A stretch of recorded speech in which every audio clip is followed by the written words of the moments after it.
Petrol pump ठाणा येथे घरासमोर handle lock करून ठेवलेली मोटरसायकल चोरीला गेल्याची घटना उघडकीस आली आहे।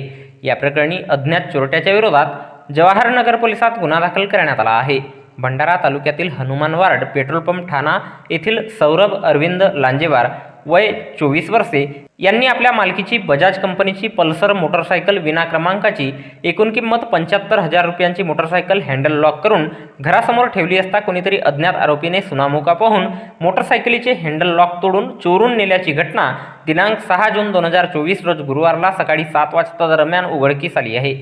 या प्रकरणी फिर्यादी सौरभ लांजेवार यांच्या तक्रारीवरून पोलीस स्टेशन जवाहरनगर येथे दिनांक 7 जून 2024 रोज शुक्रवारला गुन्हा दाखल करण्यात आला असून या घटनेचा पुढील तपास पोलीस हवालदार उईके हे करीत आहेत।